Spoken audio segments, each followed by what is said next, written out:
Hello friends, today I will tell you some real ghost stories. Story number 1. The Reflection. When Clara moved into the old Victorian house on Ashgrove Lane, she was drawn to the antique mirror in the hallway. It stood nearly 8 feet tall, framed in dark oak with carvings of twisted vines and strange faces she couldn't quite decipher. The glass, though aged, was spotless, too spotless. At first, it was just little things. She'd walk by and feel watched, even when the room was empty. Once, she swore she saw her reflection smile before she did.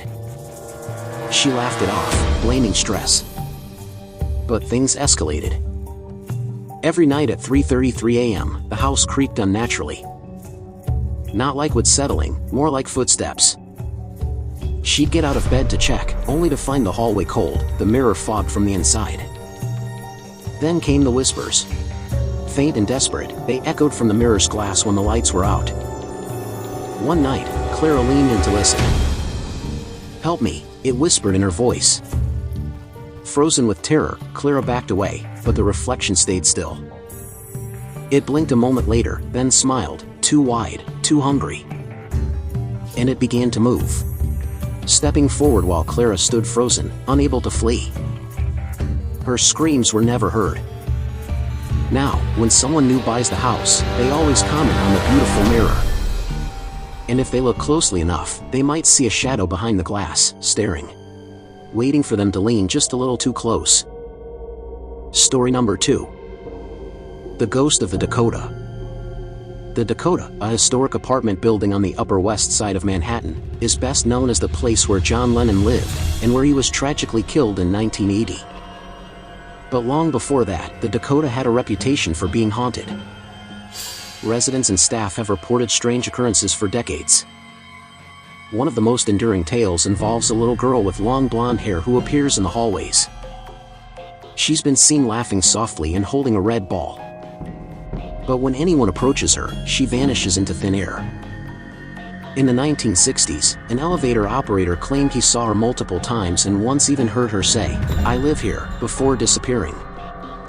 No such girl was ever registered as a resident.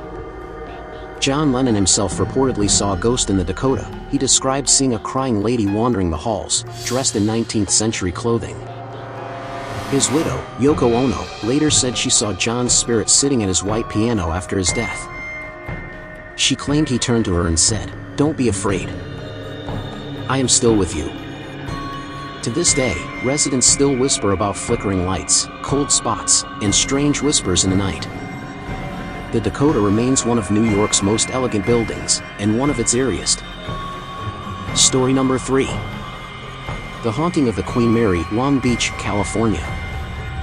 Docked permanently in Long Beach, the RMS Queen Mary is a retired ocean liner that now serves as a hotel, and is widely regarded as one of the most haunted places in California.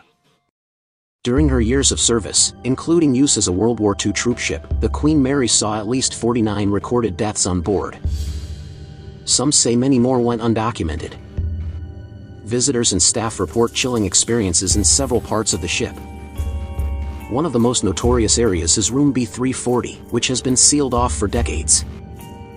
Guests who stayed there before it closed often complained of covers being pulled off during the night, lights flickering, and the bathroom faucets turning on by themselves. Some claim they were scratched by invisible hands. In the ship's old first-class swimming pool, which hasn't held water in decades, people have reported the sound of splashing, the strong scent of chlorine, and even sightings of a little girl in 1930s-style clothing, believed to be Jackie, a young passenger who tragically drowned there. Another haunted spot is the engine room, where Door 13 crushed a young crew member during a drill. His ghost, described as a tall man in blue coveralls, is often seen walking the corridor near where he died. Paranormal investigators, including those from shows like Ghost Adventures, have captured EVPs, temperature drops, and even ghostly apparitions on camera. To this day, the Queen Mary continues to draw thrill seekers, historians, and ghost hunters alike. So friends, please let us know which story you liked by commenting, and if you haven't subscribed to our channel, please subscribe.